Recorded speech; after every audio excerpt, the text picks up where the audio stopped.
आज की कहानी का नाम है राजकुमारी और गधे का विवाह। कहानी शुरू करने से पहले आप सभी से अनुरोध है कि जल्दी से हमारे इस चैनल को सब्सक्राइब कर लें और बेल आइकन को भी प्रेस कर दें ताकि हमारे सारे वीडियोस आप तक तुरंत पहुंच सकें। तो चलिए शुरू करते हैं आज की कहानी। राजा भोज जैसे ही सिंहासन पर बैठने के लिए आगे बढ़ा, सिंहासन में लगी 32 पुतलियां जोर जोर से हंसने लगीं और उनमें से एक पुतली जीवित हो उठी। वो पुतली राजा भोज से बोली, ठहर जा राजा भोज, रुक जा, जानता है ये किसका सिंहासन है? वीर विक्रमादित्य का। महान सम्राट वीर विक्रमादित्य का सिंहासन है। तू इस पर बैठना चाहता है? यदि तू विक्रम जैसा वीर, परम न्यायी, बुद्धिमान और दानी हो तभी इस सिंहासन की ओर पैर बढ़ाना, अन्यथा नहीं। सोच क्या रहे हो राजा भोज? सुनो, मैं तुम्हें वीर प्रतापी सम्राट विक्रमादित्य की एक कहानी सुनाती हूँ। सबसे पहले मुझे बताना होगा कि विक्रमादित्य थे कौन। नाम तो तुमने सुना ही होगा, पर शायद उनके जीवन चरित्र को नहीं जानते। इंद्रलोक में एक अप्सरा है, नाम है मोहिनी। अत्यंत सुंदर, नृत्य में प्रवीण, बड़ी कुशल। एक बार वो इंद्र के दरबार में नृत्य कर रही थी। उसका नृत्य देखकर इंद्र बोला, वाह बहुत सुंदर, तुम्हारा नृत्य देखना मेरे लिए सदैव एक नया दिव्य अनुभव होता है। मोहिनी बोली, केवल प्रशंसा ना कीजिए, मेरे दोस्त भी बताइए जिनसे मैं अपनी कमियां दूर कर सकूं। इंद्र बोला, तुम्हारे नृत्य में मुझे कोई कमी नहीं दिखाई देती, पर हाँ, नृत्य के सबसे बड़े निर्णायक, सही पहचान करने वाले कोई हैं तो वे हैं नटराज शिव शंकर। इंद्र बोला, जाओ कैलाश, दर्शन करो शिव शंकर के, अपने नृत्य का प्रदर्शन करो उनके सामने। यदि वो प्रसन्न हो जाए तो समझना तुम सचमुच सर्वश्रेष्ठ नृत्यकी हो। मोहिनी बोली, जैसी आपकी आज्ञा देव। इंद्र की आज्ञा पाकर मोहिनी उसी समय कैलाश की ओर चल दी। रास्ते में इंद्र के पुत्र गंधर्व सेन ने मोहिनी को देखा तो उसे पुकारने लगा, सुनो मोहिनी। आवाज सुनकर मोहिनी रुक गई और पूछने लगी, क्या है? गंधर्व सेन ने पूछा, तुम कहाँ जा रही हो? मोहिनी ने उत्तर दिया, कैलाश पर्वत, भगवान शिव शंभु को अपना नृत्य दिखाने। गंधर्व सेन बोला, क्यों? मोहिनी बोली, इंद्र देवता की आज्ञा है। गंधर्व सेन ने पूछा, वापिस कब आओगी? मोहिनी बोली, जब शिव शंभु आज्ञा देंगे। गंधर्व सेन बोला, मुझे तुमसे बात करनी है। मोहिनी बोली, मुझे कोई बात नहीं करनी। ये कहकर मोहिनी कैलाश की ओर चल दी। गंधर्व सेन उसको पुकारते हुए बोला, सुनो मोहिनी, सुनो मोहिनी, पर मोहिनी नहीं रुकी। तब गंधर्व सेन को क्रोध आ गया और बोला, अरे मैं कह रहा हूँ, रुक नहीं रही। तब गंधर्व सेन ने मोहिनी को एक पास में बांध लिया। मोहिनी बोली, छोड़ो मुझे, छोड़ो, ये क्या कर रहे हो? गंधर्व सेन बोला, यदि तुम कैलाश चली जाओगी तो इंद्रलोक सूना हो जाएगा। मोहिनी बोली, ये अच्छी बात नहीं इंद्रपुत्र, यदि तुम्हारे पिता को पता चल गया कि तुमने मुझे रोक लिया है तो वे बड़े क्रोधित होंगे। गंधर्व सेन बोला, उन्हें पता कैसे चलेगा? वो तो 15 दिनों के लिए विष्णु लोक गए हैं। चलो मेरे साथ, मैं तुम्हें एक सुंदर सा स्थान दिखाना चाहता हूँ जो विश्वकर्मा जी ने विशेष रूप से मेरे लिए बनाया है। मोहिनी बोली, लौट कर देखूंगी इंद्रपुत्र, मुझे अभी छोड़ दो। गंधर्व सेन बोला, नहीं, चलो मेरे साथ। गंधर्व सेन मोहिनी को एक गुफा में ले गया। गुफा के अंदर एक बहुत सुंदर महल था। महल को देखकर मोहिनी बोली, अरे इस गुफा में इतना सुंदर महल। गंधर्व सेन ने मोहिनी को पास से मुक्त कर दिया और बोला, हाँ, मैंने ये गुप्त रूप से बनवाया है, केवल तुम्हारे लिए। अब तुम कहीं नहीं जाओगी, यहीं रहोगी मेरे पास। मोहिनी बोली, क्या तुम मूर्ख हो गए हो? मुझे समझते क्या हो अपनी दासी? देवराज इंद्र के दरबार की एक सम्मानीय अप्सरा से ऐसा व्यवहार करते हुए तुम्हें लज्जा नहीं आती? ये कहकर मोहिनी महल के द्वार खोलने लगी, किंतु बहुत प्रयास करने पर भी द्वार नहीं खुला। तब गंधर्व सेन हंसने लगा और बोला, यही है मेरे मित्र विश्वकर्मा जी का चमत्कार, केवल मेरी ही ताली से ये द्वार खुलेगा। अब तुम कहीं नहीं जाओगी, तुम सदा यहीं रहोगी मेरे पास। इसी तरह कुछ दिन बीत गए। एक दिन देवराज इंद्र ने मोहिनी का समाचार जानने के लिए शिवलोक में अपने दूत को भेजा। लौटकर दूत ने बताया, मोहिनी तो कैलाश पहुंची ही नहीं। ये सुनकर इंद्र चौंक गए और अपने दूतों से बोले, ऐसा कैसे हो सकता है? कहाँ गई मोहिनी? कैलाश नहीं पहुंची तो गई कहाँ? किस दुष्ट ने उसका अपहरण किया? चारों ओर खोज करो, पता लगाओ। जिस दुष्ट ने ये अपराध किया है उसे कड़े से कड़ा दंड मिलेगा। एक दूत बोला, महाराज सच बोलने के लिए क्षमा करें, तो हम बता सकते हैं कि वो अप्सरा कहाँ है। इंद्र ने पूछा, कहाँ है? दूत बोला, राजकुमार जी ने गुप्त स्थल पर मोहिनी को बंदी बना के रखा है। इंद्र ने पूछा, कहाँ है वो जगह? दूत के बताने पर इंद्र उस स्थान पर जा पहुंचा और अपने वज्र के प्रहार से गुफा के द्वार को तोड़ दिया। इंद्र महल में जा पहुंचा जहां मोहिनी को इंद्रपुत्र ने बंदी बनाकर रखा था।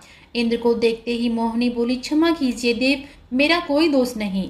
इंद्र क्रोधित होते हुए बोला, मैं जानता हूँ किसका दोष है।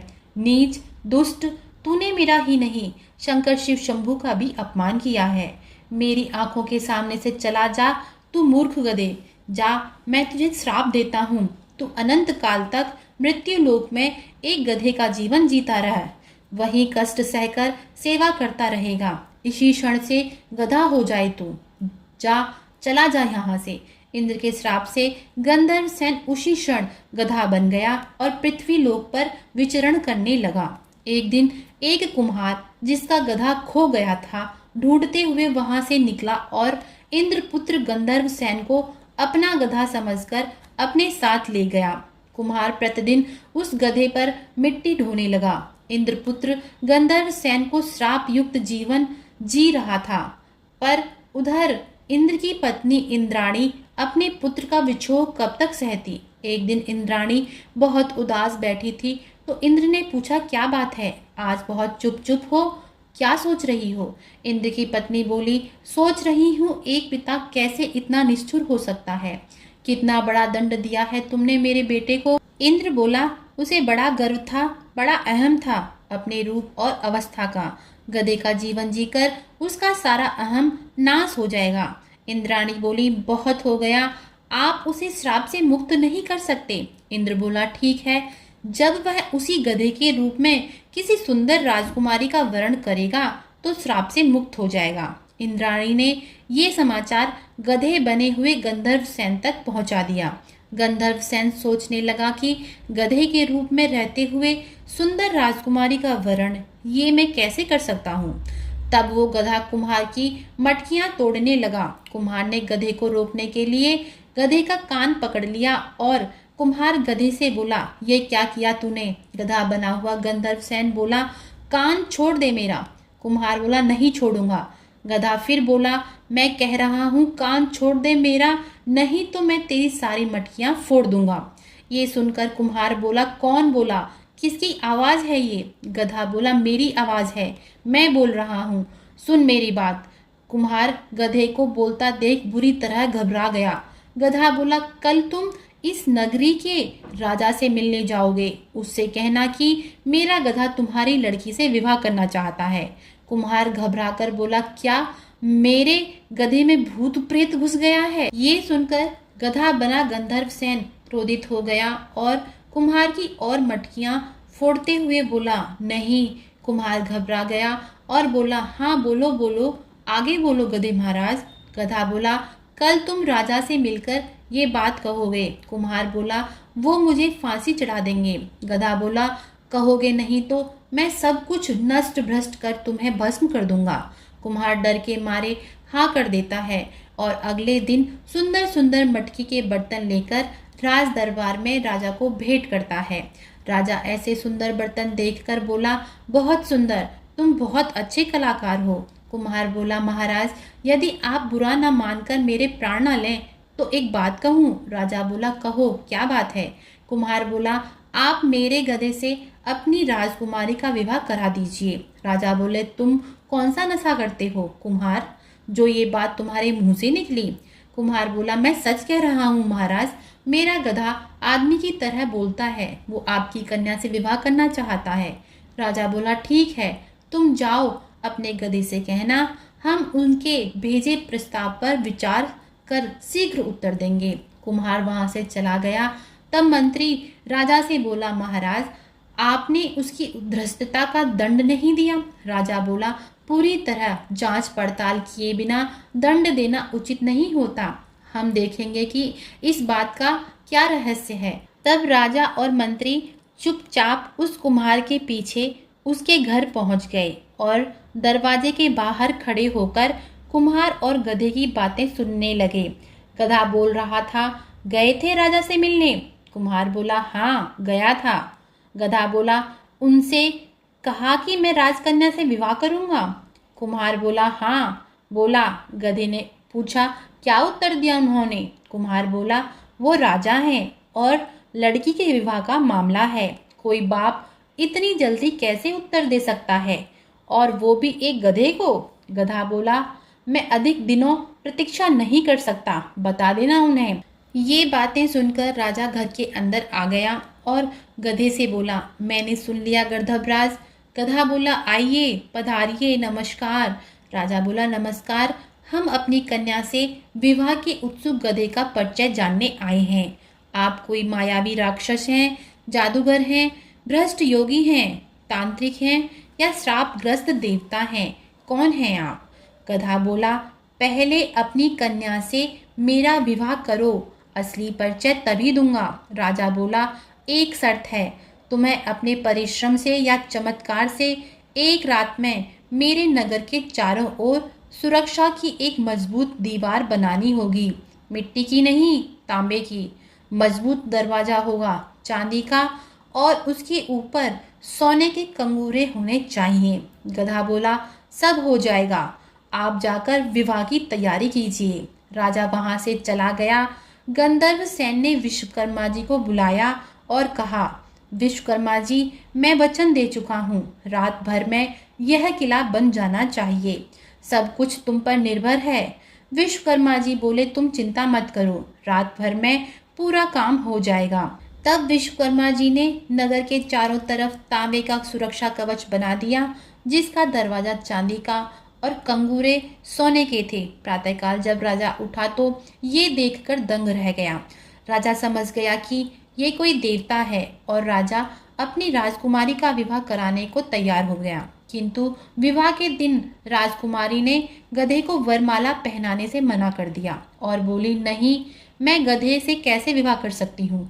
गधा बोला, तुमसे विवाह करने के बाद मैं गधा नहीं रहूंगा सुंदरी। राजकुमारी बोली, ये मेरे जीवन का प्रश्न है गधे, अपना परिचय दो, अन्यथा मैं वरमाला नहीं डालूंगी। गधा बोला, मैं देवराज इंद्र का पुत्र गंधर्व सेन हूँ। मुझसे एक भीषण अपराध हुआ था, पिता ने मुझे श्राप देकर गधा बना दिया। राजकुमारी बोली, अपराध तुमने किया, श्राप तुम्हें मिला, उसका दंड मैं क्यों भुगतूं? गधा बोला, तुमसे विवाह के बाद मुझे श्राप से मुक्ति मिल जाएगी। राजकुमारी ने कहा, और तुम इंद्रलोक वापस लौट जाओगे। मैं यहाँ एक विधवा का सा जीवन जीऊंगी, है ना? मुझे वचन दो, जब तक मैं जीवित रहूं तुम मेरे पास यहीं रहोगे, अन्यथा नहीं, मैं वरमाला नहीं डालूंगी। गधा बोला, मैं वचन देता हूँ राजकुमारी जी। तब राजकुमारी ने गधी को वरमाला पहना दी और गंधर्वसेन श्राप मुक्त होकर फिर से अपने असली रूप में आ गया और अपनी पत्नी के साथ उसी नगर में रहने लगा। पुतली राजा भोज से बोली, विवाह के उपरांत इंद्रपुत्र की 3 संतानें हुई। एक का नाम था विक्रम, दूसरे का नाम भर्तहरि, तीसरे का नाम प्रभव। हमारे सम्राट विक्रमादित्य इंद्र के वंशज थे। यही थी उनके जन्म की कहानी। अब समय बहुत हो गया, कल मैं तुम्हें विक्रमादित्य के राजा बनने की कहानी सुनाऊंगी। आज की कहानी आपको कैसी लगी कृपया कमेंट करके जरूर बताएं और ऐसी ही प्रेरक कहानियां सुनने के लिए हमारे इस चैनल को सब्सक्राइब करें और वीडियो के डिस्क्रिप्शन में हमारे टेलीग्राम ग्रुप का लिंक है, वहां से आप हमारा टेलीग्राम ग्रुप जरूर ज्वाइन करें। आप सभी का बहुत बहुत धन्यवाद।